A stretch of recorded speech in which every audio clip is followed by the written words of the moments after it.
अरे मुझे चक्कर आने लग गया अब। એલા ભાઈ આ હું હાથમાં આવી ગયું મારા. ઓહો આ તો એ જ વાલ છે જે આપણા ઘરમાં વપરાય છે. એલા ભાઈ ઓહો બ્રજ પોલીમર માં આવી ગયો. તો કેમ છે ગુજરાતની જનતા, અત્યારે આપણે આવી ગયા છે બ્રજ પોલીમર અમદાવાદની અંદર અને અહીંયા જે છે વાલ અને પ્લાસ્ટિકની બહુ બધી આઈટમો બને છે. તો ચાલો જોઈએ કે આ બધી વસ્તુઓ બને કેમ છે. અત્યારે લાઈવ તો વાલ બની રહ્યા છે, તો ચાલો જોઈએ વાલ બનવાની આખી જે પ્રોસેસ છે ને એ હોય છે કેવી. તો મેં જે તમને હમણાં વાત કરી આ વાલની, તો એ જે વાલ છે એ આ મશીનમાં બને છે. આ છે પીવીસી મોલ્ડિંગ મશીન. આ મશીનની અંદર પીવીસી ની અનેક વસ્તુઓ બને છે અને એમાં જ સામેલ છે આ વાલ અને એના રિલેટેડ અલગ અલગ વસ્તુઓ. તો ચાલો જાણીએ કે આ વાલ બનવાની જે પ્રોસેસ હોય છે એ છે કેવી. તો આ જે તમે અહીંયા જોયા આ છે CPVC રો મટીરિયલ. આ મટીરિયલ થી જ આખો જે વાલ છે એ બને છે.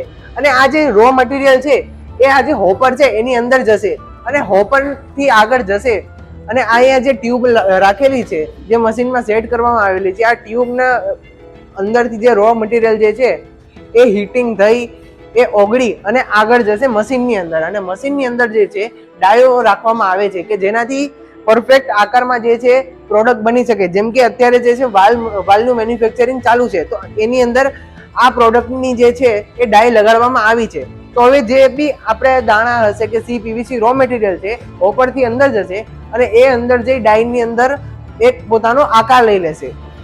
તો તમે જેમ આ મશીન જોયું, તો અહીંયા તમે જેમ જોઈ શકો છો આ છે મશીનનું મેઇન મગજ કહો કે કમ્પ્યુટર કહો. આ છે મેઇન કમ્પ્યુટર જેની અંદર જે છે કમ્પ્લીટ પ્રોગ્રામિંગ કરવામાં આવે છે અને જેનાથી મશીનને સેટ કરવામાં આવે છે કે અંદર કેટલું રો મટીરિયલ જશે કે જેનાથી એક પ્રોડક્ટ તૈયાર થઈ શકશે.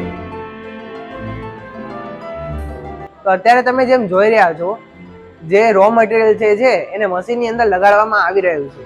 એને પહેલા લગાડી અને મશીનને જે છે બંધ કરવામાં આવે છે. મશીન બંધ થયા બાદ અંદરની જે પ્રોસેસ છે ચાલુ થાય છે અને અંદર જે છે આપણું વાલ જે છે કે અલગ પ્રોડક્ટ છે એને આકાર દેવામાં.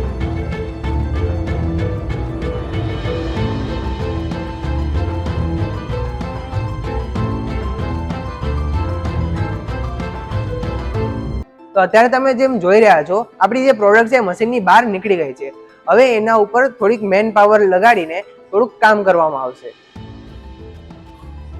તો અહીંયા તમે જેમ જોવ છો આપણે જે વાલ છે એને હેન્ડલથી જે છે ફેરવવામાં આવે છે કે જેનાથી જે છે વાલ ફ્રીલી ઘૂમી શકે.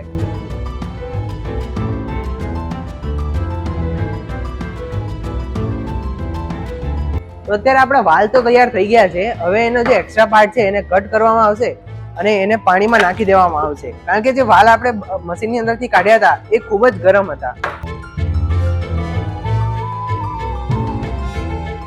તો અત્યારે તમે જેમ જોયું આપણે વાલ તો બની ગયો, પણ બ્રજ પોલિમરની અંદર નકરા વાલ નહીં પણ પ્લમ્બિંગને લગતી જેટલી પણ આઈટમો જે PVC થી બને છે એ બધી જ અહીંયા બનાવવામાં આવે છે.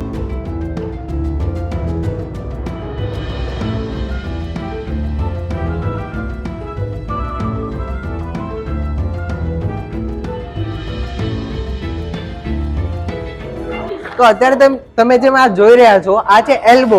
અહીંયા એલ્બો, ટી, પ્લેન ટી, પછી PVC ને લગતા દરેક આઈટમો આ CPVC ની એલ્બો છે. તમે જેમ જોઈ રહ્યા છો આવી રીતે પેકિંગ કરીને તમને આપવામાં આવશે. અહીંયા જેમ જોઈ શકો છો બ્રજ પોલિમરના સ્ટીકર જોડે તમને આપવામાં આવશે અને જો તમારી કોઈ અલગ બ્રાન્ડ હોય તો તમને એમના સ્ટીકર પણ લગાવી દેવામાં આવશે. અને બ્રજ પોલિમરની અંદર તમને પાઇપલાઇન ને લગતા દરેક પ્રોડક્ટ તમને અહીંયા મળવાના છે. તો અહીંનો જે એડ્રેસ છે કાં તો કોન્ટેક્ટ નંબર છે એ હું તમને સ્ક્રીન ઉપર આપી દઈશ. Brass elbow, brass tee, elbow, tee, coupler, MTA, FTA, ball valve, union, tank nipple જેવી 50 થી પણ વધારે પ્રોડક્ટ તમને બ્રજ પોલિમરમાં મળી જવાની છે. તો બ્રજ પોલિમરનો જે કોન્ટેક્ટ નંબર છે ને એ તમારા મોબાઈલ સ્ક્રીન અને ડિસ્ક્રિપ્શનમાં મળી જવાનો છે. તો એમને કોન્ટેક્ટ કરીને તમે એમની મુલાકાત લઈ શકો છો. તો ચાલો આ વિડીયોને સમાપ્ત કરીએ અને મળીએ તમને એક બીજા વિડીયો સાથે. ત્યાં સુધી આ વિડીયોને લાઈક અને ચેનલને સબસ્ક્રાઇબ કરવાનું ભૂલતા નહીં.